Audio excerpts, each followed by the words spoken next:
Doug signed a prenup. He knows he'll never have a position of leadership here.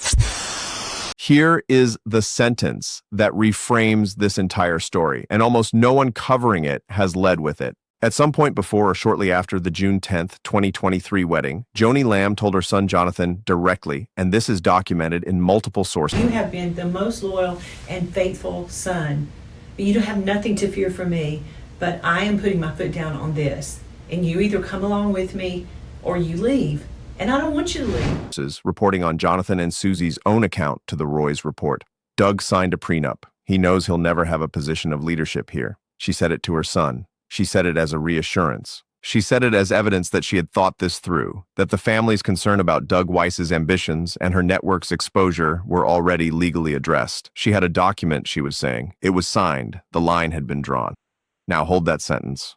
Hold it alongside this one. In March of 2026, approximately 8 weeks before Joni Lamb died on May 7th, Joni Lamb filed a quitclaim deed on the couple's $2.9 million Miramar Beach, Florida condominium. The deed moved the property out of any shared status and into a trust she controlled alone. She did not ask Doug to co-sign it. She did not need his agreement. She did not negotiate. She simply filed it. And the reason she was legally able to do that without any apparent obstacle from his side is the same reason that quitclaim deed exists as a public record at all. Whatever was or was not signed before the wedding, its practical legal effect in that critical moment appears to have been precisely nothing. Those two sentences, the one she said to her son and the one the deed recorder's stamp says, are the documentary spine of this entire story, and they deserve a video that treats them with the precision they have never fully received. Before we go any further, the sourcing. Everything in this video draws from primary source documentation. The account of Joni telling Jonathan that Doug had signed a prenup is drawn from Jonathan and Suzy Lamb's direct testimony, as reported and published by the Roy's report, and corroborated in multiple video and social media sources tracking the Daystar story. The quitclaim deed is a confirmed matter of public property record, first reported by Trinity Foundation and subsequently corroborated by the Roy's report and multiple independent outlets. The financial figures throughout this script, Joni's salary, the honeymoon charges, the jet flight costs, the real estate portfolio, are each sourced to the specific authenticated documents published by the Roy's report and Trinity Foundation, and we will identify each one as we use it. Texas statutes cited are drawn from the publicly available Texas Family Code. Where questions remain genuinely open, and several do, we will say so directly, because this story cannot be served honestly by reaching conclusions the documents don't yet support. Let us start 3 months before the wedding, because the first documented warning in this story came from outside the family entirely. In March of 2023, a Baptist minister named Daniel White III, founder of Gospel Light Society International, published an open letter addressed directly to Joni Lamb. White had no inside access to Daystar. He was not a family friend. He had no seat at any relevant table. What he had was a public timeline that troubled him deeply, and the conviction that someone with a platform needed to say what the people closest to Joni appeared determined to leave unspoken. His letter was not primarily theological, though it contained theology. It was practical. Get a prenuptial agreement in your favor, he told her. Keep your money 100% separate from his. Let Doug Weiss know up front that he is not replacing Marcus Lamb as head of Daystar. He is a guest there, not the owner. And make sure he has his own house, he wrote, just in case. White published follow-up pieces in the months before the June wedding, each one returning to the same argument in slightly different language. This marriage is moving very fast.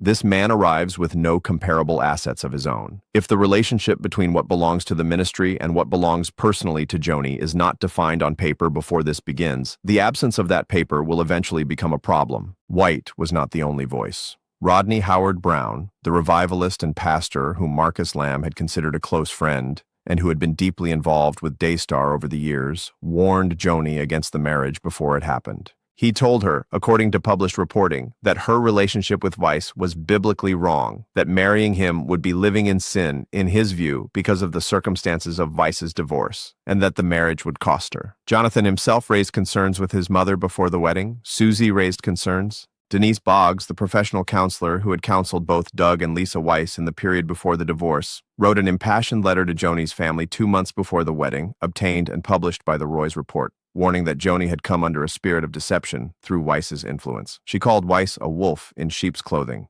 She said he was of no caliber for such a high platform. She wrote that she had voiced these concerns to Joni directly and that Joni had refused to hear them. All of those warnings arrived before June 10th, 2023. None of them stopped the wedding. But Joni did not simply dismiss the concerns. She acknowledged them, at least the financial and institutional ones, with the reassurance she gave Jonathan. Doug signed a prenup. He knows he'll never have a position of leadership here. That sentence was not an accident or a passing remark. It was a specific, reassuring claim about a specific legal instrument with a specific institutional purpose. It said, "I heard your concern and I addressed it in writing." The problem is what the public record shows about what happened after that statement was made. From the moment Doug Weiss married into the Daystar family, the documented institutional reality moved in precisely the opposite direction from what a prenuptial agreement limiting his role would suggest. Jonathan Lamb told the Roy's report directly that, upon marrying Joni, Weiss began receiving a six-figure consulting salary from Daystar, a salary Jonathan confirmed Weiss received despite having no prior connection to the ministry and no board mandate authorizing the role. The salary was handled with deliberate opacity. When Jonathan asked the HR department for access to the 2023 payroll software, staff told him he could view every Daystar employee's compensation, except two, his mother's and Doug Weiss's, per Joni's strict personal instructions. A six-figure salary paid to a man who had no history at the ministry, concealed from the ministry's own vice president at the direct instruction of the ministry's president. That is the financial reality of Doug Weiss's position at Daystar, beginning within months of a wedding where Joni had told her son a prenup would prevent exactly this kind of entanglement. And then there is the platform. Following the marriage, Weiss appeared regularly on Ministry Now, co-hosting alongside Joni on Daystar's flagship daily broadcast. He hosted his own program, Healing Time with Dr. Doug Weiss, on the same network. He was, in every meaningful professional sense, embedded at Daystar, on air, on salary, with the institutional identification that comes from appearing daily on a network that reached over 64 million American homes at its peak. The prenup Joni had described to Jonathan as prohibiting Doug from holding a position of leadership did not appear to constrain his presence, his compensation, or his institutional profile at the network in any publicly visible way. Now let us add the next financial layer because each number here has a source, and the sources together tell a story that the prenup question sits directly inside. In 2022, Joni Lamb's total compensation at Daystar jumped 140% in a single year, from $436,750 in 2021, the year Marcus died, to $1,048,200 in 2022. Both figures come directly from the internal Daystar Final Salary Review for 2023, obtained and published in redacted form by the Roy's report in March 2025. This was more than 3 times the compensation of CFO Arnold Torres, the second highest paid Daystar employee at $300,000 that year. It was a salary that Jonathan confirmed to the Roy's report was calculated per Marcus's dying instructions, as both his and Joni's salaries combined, plus a housing allowance. Within 3 months of the June 2023 wedding, Joni and Doug purchased the Miramar Beach, Florida condominium for $2.9 million. This is confirmed by a warranty deed obtained by Trinity Foundation and reported by the Roy's report. 4 bedrooms, 4 bathrooms, a private heated pool, Gulf front balcony exceeding 350 square feet, gated building with semi-private elevators. The property that would, less than 3 years later, become the subject of a unilateral quitclaim deed. At Las Ventanas al Paraíso, a luxury resort in Los Cabos, Mexico, the couple honeymooned in July 2023 at a cost of $103,818, as confirmed by an itemized resort bill obtained by the Roy's report. 2 separate Daystar expense reports show the charges. $36,780.32 on an October 2022 report, with a note reading, Ms. Joni Lamb and Mr. Doug Weiss paid months before the wedding, and $60,041.68 on a May 2023 report for the same resort. Joni publicly denied that any Daystar money paid for the honeymoon, posting a social media video in December 2024 stating that not 1 penny of Daystar's money was used. Daystar told the Roy's report that all personal charges on corporate cards were fully reimbursed. When the Roy's report asked for documentation of that reimbursement and its date, Daystar provided none. Jonathan told the Roy's report that he objected to the honeymoon charges at an August 2023 board meeting, and that board member Tom Callender's response was to simply decide to gift the approximately $100,000 to Joni from Daystar. There is no public documentation of that gift or of any reimbursement. And there is the jet. The Daystar Gulfstream GV private jet, tail number N279PH, flew 24 round trips between Fort Worth, Texas, and Colorado Springs, Colorado E, where Doug Weiss is based, between October 2022 and May 2024, according to Trinity Foundation's flight log analysis. 13 additional round trips between Fort Worth and the Destin, Florida area were logged during the same period. Trinity Foundation calculated the estimated total cost of those flights at $769,220. The jet was subsequently sold during Joni's final year. Its last confirmed flight was to San Diego, California, approximately 25 minutes from the Oasis of Hope Cancer Treatment Clinic in Tijuana, Mexico, where, according to reporting tracked by the Roy's report and multiple independent outlets, Joni received treatment in her final days.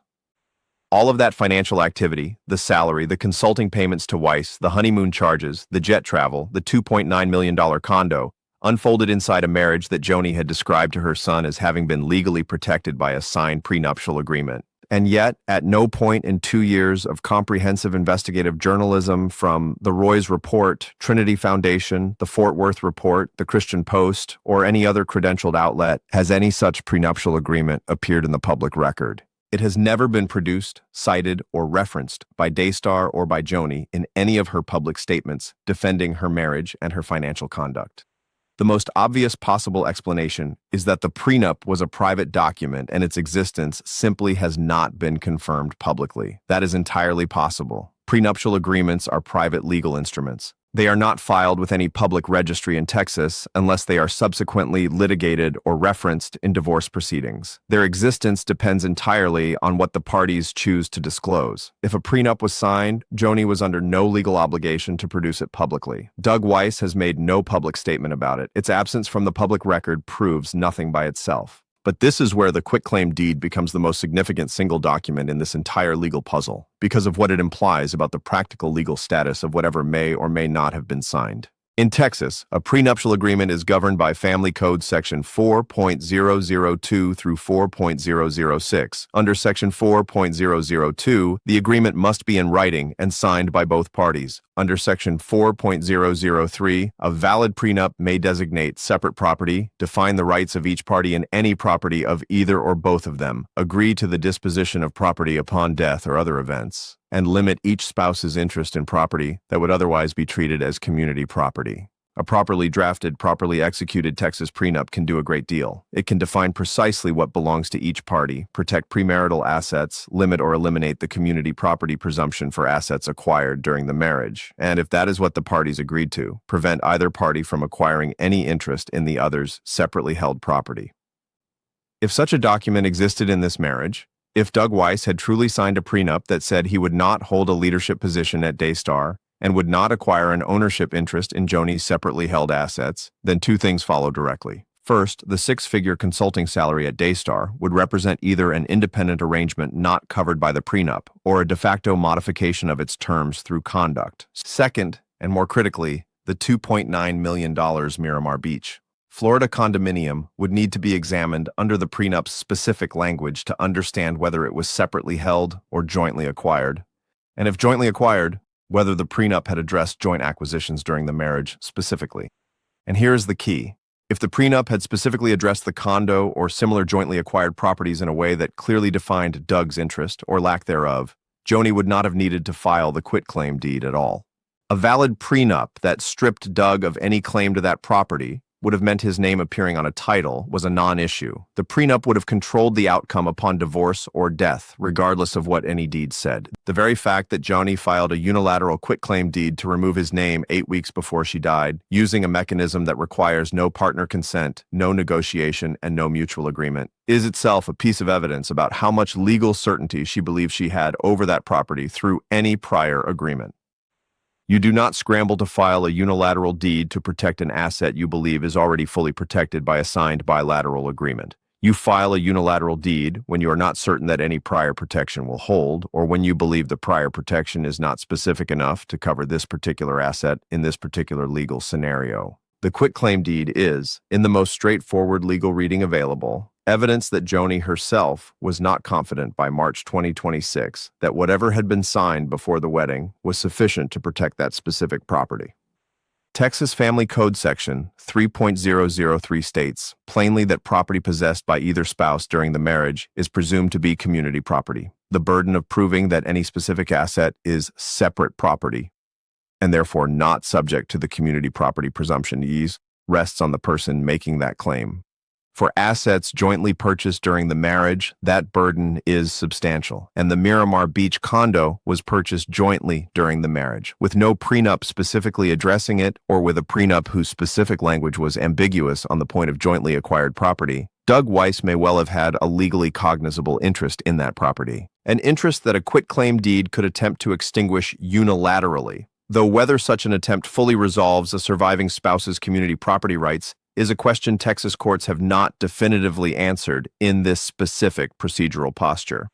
The practical implication for Doug Weiss is stark. If he does have surviving community property rights to a portion of the estate Joni assembled during their 3 years of marriage, including her salary in each of those 3 years, a portion of which may have accrued as community property, a private trust that bypasses probate does not make those rights disappear. Under the Texas Estates Code, a surviving spouse cannot be disinherited from their half of community property by will or trust instrument. If community property was moved into Johnny's trust without Doug's consent, his legal pathway to claim his half of it may still exist, depending on the specific facts of the trust's formation and the source of the specific assets it holds. Whether he is pursuing that pathway through attorneys right now is not publicly known. What is publicly known is that the pathway exists under Texas law, and that the absence of a clear, comprehensive, jointly executed prenuptial agreement is precisely what keeps that pathway open for him.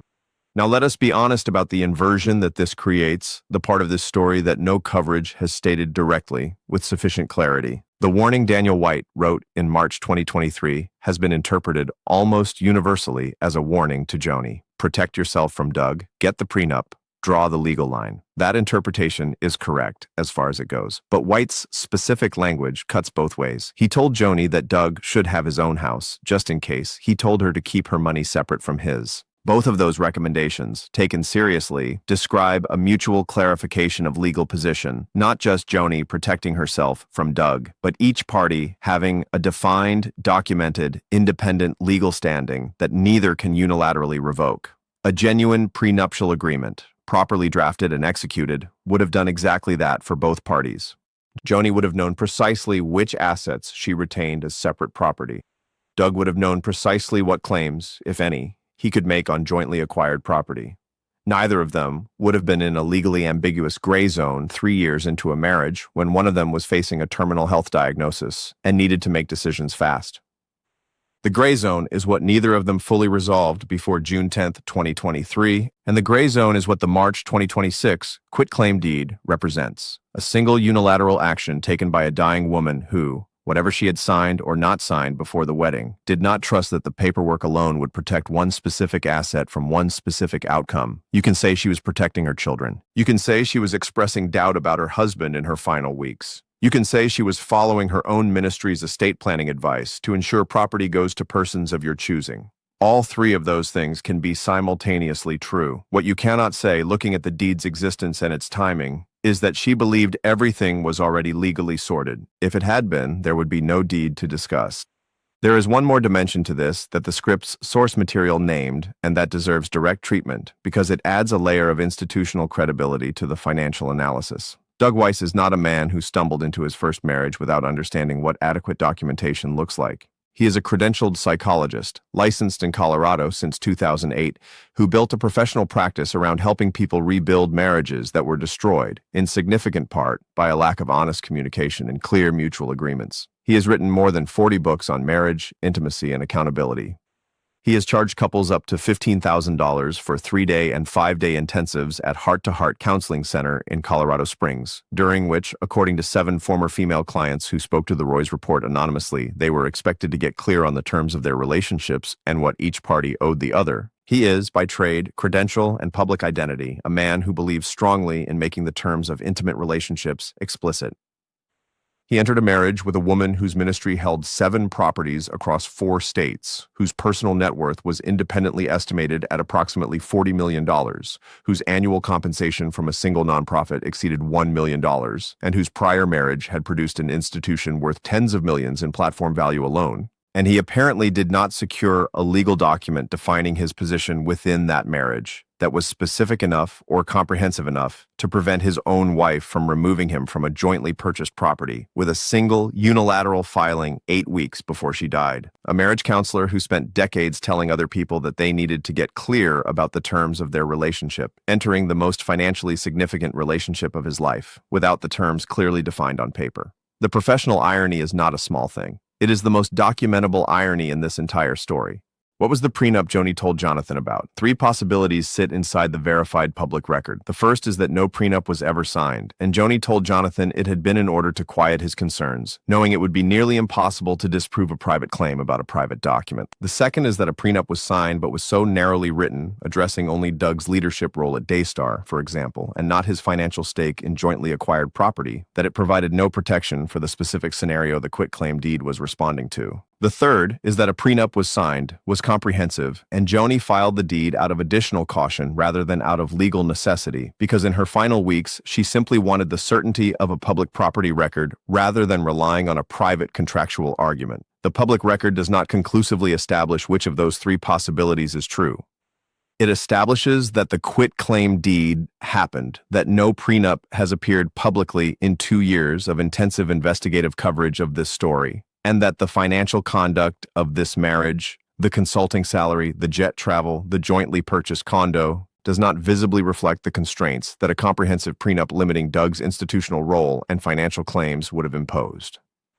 Doug Weiss has made no public statement about any of this since Joni died. His Facebook post on May 7, 2026, the day of her death, read, "Today I lost my wife Joni. There are no words." That post is, as of the research for this video, one of the last documented public statements he has made. He has not addressed the quitclaim deed. He has not addressed the prenup question. He has not addressed the 6-figure salary. He has not addressed the 2 Colorado State Board disciplinary actions against his professional license, the 2002 admonition for misrepresenting credentials, or the 2010 joint final agency order, in which state boards found that he had acted as what they called an executioner of a client's marriage, rather than a therapist working to restore it. He has not addressed any of it. The woman who told her son the paperwork was done is gone. The paperwork has not appeared, and the quitclaim deed is a matter of public record.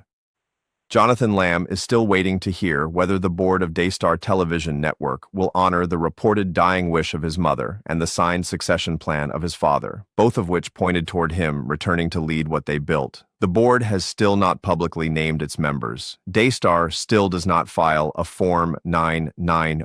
The estate sealed inside the Joni Lamb Trust is still private, and the full financial reality of what Doug Weiss received from and contributed to this marriage, in platform, in compensation, in property, and in the legal exposure that Texas community property law may still extend to him as a surviving spouse, remains an open question that no private document Joni Lamb may or may not have insisted Doug Weiss sign has yet publicly resolved.